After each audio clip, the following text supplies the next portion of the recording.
Back in October, four-time champion Shaquille O'Neal brought his act to Boston. It opened to rave reviews all over town. Rondo, coast to coast, into Shaq and a two-hand jam by the Diesel. You gotta love the big guy. Big fella. Shaq has got renewed enthusiasm here. Shaq is playing like Shaq of 10 years ago.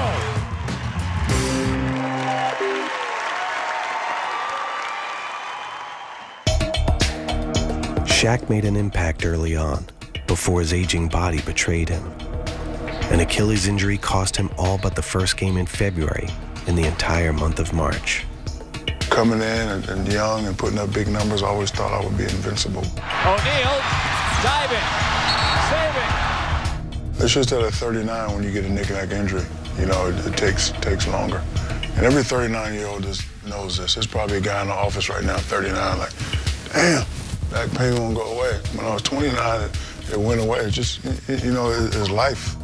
I did not expect Shaq to play 82 games. The question is, can we get him to become better and fresher and better conditioned by the time playoffs roll around? That's going to be the bigger issue. What do you think about Shaq becoming a deputy sheriff tomorrow in Worcester? Well, he's doing something. You know, so that's good. His next step would be doing the same thing for us. With Shaq's return still in question, Doc Rivers wouldn't let his team use that as an excuse. My job as a coach is to make sure Shaq gets healthy. But my real job as a coach is to make sure the guys in uniform are performing. I don't really have time to do both. Jeff, I thought after the first time, Kevin, just trying to bully you, you know what I'm saying, you fought him back. But it shouldn't take him hitting you first to do it. We got to hit first. Everybody here is the more philosophical and more soft side of Doc. But Doc's a tough coach, man. Get over there. Look who's shooting. Come on. Get in there! There's no way you can coach a team like this or have guys on this team like we are and not be as forceful as he is. This isn't a debate. I want you to listen. All right? Where do you go if he goes to the baseline? Right. It ain't that hard. I don't like playing games. I didn't like it when I played, and I always thought if I ever coach, I'm just going to be honest with you and tell you the way I feel. You're trying to determine what's going to happen. You don't know what's going to happen. When you come off an elbow, read the play. Hey, Kevin, don't take for granted it's going to go out of bounds. If we can get the ball, get the damn ball. There's times I probably wish I could do it in a better way, but when there's 5 seconds left in the game, there is no better way. I think players appreciate that in the long run. The immediate issue, however, was Boston's team chemistry. Since the trade of Kendrick Perkins, the Celtics had struggled to find a winning formula, dropping 3 out of 4 near the end of March. And the Celtics, who began the game with a load of questions, just had several added to that list. Listen up, guys. This is our problem. We have to execute out of timeouts. If you got stuff to say to each other, say it. But when I start drawing it up, I need your eyes down on the board. This can't happen, guys. We will not win without being a family. And we've adopted some new kids, and we got to get them in the family as quick as possible. In building a family, Rivers is all too aware of time, how much he has left and how much has passed. Every moment counts, as a coach and as a father. I've made an amazing amount of games this year. I don't know if the schedule makers were being kind to me or not, but it just worked out. But I still have missed games that I wish I could make, and you don't get them back. Even though your kids tell you that's okay, it still bothers you. It's fun being there, and then when you give them the last hug, right when you step away, you feel bad because you have to leave. Creativity! Creativity! Oh, he's got Dad's jersey. His first dunk attempt. Oh! That was sweet. Oh, he's getting the 10s from the judges as well. Austin Rivers is considered by many to be the top high school player in the country. Rivers like a bullet to the other end. It goes, and he'll go to the line. He'll be playing for Duke next season. And the day before the Celtics would visit San Antonio, Doc visited Chicago to witness one of the high points of his son's young career. Tonight, the house house that Michael built provides the backdrop for high school basketball's most anticipated event, the McDonald's All-American Game. Basketball fans, these are the fresh new faces that might become the future legends of the sport. Austin Rivers is one of the best scorers in the country right now. He just has a great demeanor about him and his ability to attack the basket. And the young man is fearless. And here comes Austin Rivers. Cold-blooded Austin Rivers with the reverse. This is nice. I mean, this is what you want. As a father, you'd rather do that than coach or anything else. He has a very busy schedule, so just for him to go out of his way and squeeze some time and come see me play all the way out here in Chicago, it means a lot. So I'm very thankful. Thank you, baby. Love you. Take care. It's experience. It's the biggest All-Star game out here. This is the Georgia. Celtics arrived in San Antonio facing a test. The Spurs had the league's best record, but Boston had a reason to feel upbeat.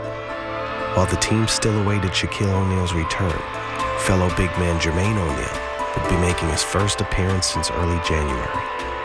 To get the opportunity to be back out here with these guys and try to finish up a job that, I signed up for means a lot. Inside to O'Neal. Quick double and count it for two. This O'Neal and the other O'Neal, Shaq, who's working out in Boston. When they get these two guys back, this is going to be a very nice push. Hey, guys, this is our stretch right here. Let's go.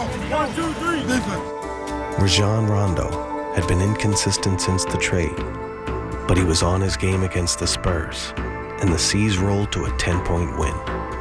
Rondo! Oh, what a terrific Houdini move inside. And it's the Rondo show right now. He's kind of the guy. He's the engine of that team. They need him playing really at a high level for them to be very successful offensively. Better do what we got to do. For team captain Paul Pierce, the win was a good sign. He's lived through many highs and lows during his 13 seasons as a Celtic, a journey that began in, of all places, the home of the Lakers. Hey, I think I see my high school over there, Inglewood High School, where I grew up at. This is home, man. This is what it's about. And it's kind of weird, though, growing up a Laker fan because you always hated the Celtics. But after playing with them and learning a lot about the history, I just fell in love with the organization now. Now I'm ready to beat the Lakers all the time. Coming from Southern California, Pierce probably never dreamed of the day he'd want the Lakers to lose. I had a friend that worked at the Forum, and I remember times he would come down and open up the little side staircase for me, and I'd sneak in, and the best part about it is I didn't have a set seat. So every open seat that was there, I sit in it until the usher came and got me and tell me to move. It was just about Lakers, Celtics. The only team that could possibly beat the Lakers were the Celtics, and so everybody hated them. With the 10th pick in the 1998 NBA draft, the Boston Celtics select Paul Pierce from the University of Kansas. Pierce's welcome to the NBA came with high expectations. In 1986, the Celtics won their 16th championship. But after that season, this once blessed franchise seemed to be cursed. Len Bias and Reggie Lewis were supposed to carry on the tradition, but both died tragically. Boston's once proud history had become nothing but a burden. Larry Bird's not walking through that door, fans. Kevin McHale's not walking through that door, and Robert Parrish is not walking through that door. This was the environment that Pierce walked into. Though he became an all-star by his 4th season, he was also a lightning rod when his team struggled. I was a young player, I was immature. And Pierce misses the jam. What a nightmare night for Pierce as the Blues come out again. Then Doc comes in and, he has his way of how he views what success can be for this team. And we had pretty much 2 different views. This training camp. Don't listen to him. I thought for him to be a better player that he had to change some of the things he did. Defensively, he had to get back on defense. And offensively, I asked him, was he a great shooter? And he says yes. And then I said, well, why are you shooting 39%? The 06-07, everything that could have gone wrong went wrong. They were coming off a 24-58 season, highlighted by an 18-game losing streak. There was a negativity totally surrounding the entire franchise. It seemed to be the lowest point of Pierce's career, but actually, that had come 6 years earlier. All I was is a young kid going out right before the season started, trying to have a good time. I remember just walking to a nightclub, mingling with a few people, the next thing you know. Celtics burgeoning star Paul Pierce is resting in a Boston hospital after surviving a stabbing attack. I thought I was gonna die. I remember getting in the car and going to the hospital. Boston police said Pierce was stabbed 11 times in the face, neck, and back. I remember just bleeding profusely. And I remember asking the nurse, am I gonna live? Am I gonna die? One stab wound was carved 7 inches into his sternum. Then so many things started running through my head. Just start thinking about my family, start thinking about the people closest to you.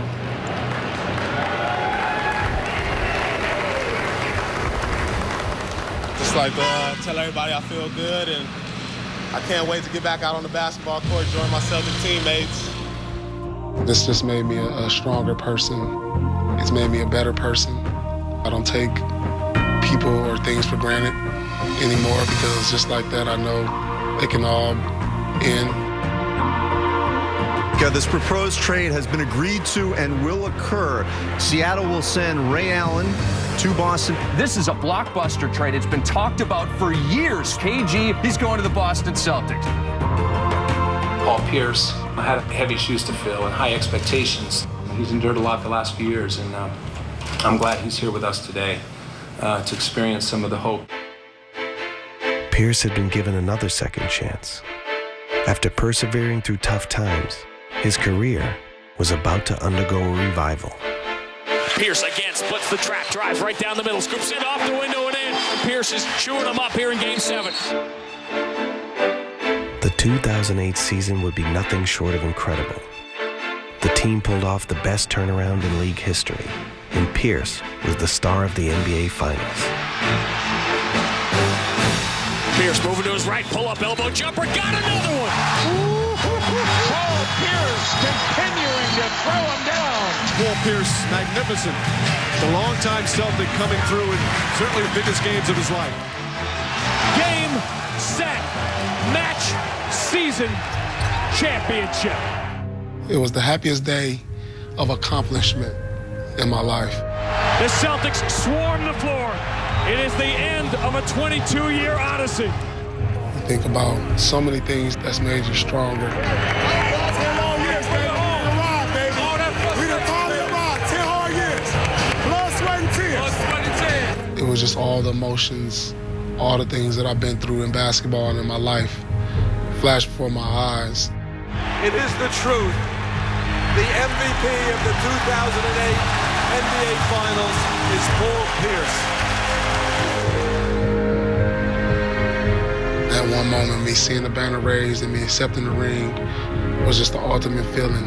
You know, a lot of people say I don't, show my emotions, but, that was a night where I couldn't hold it in.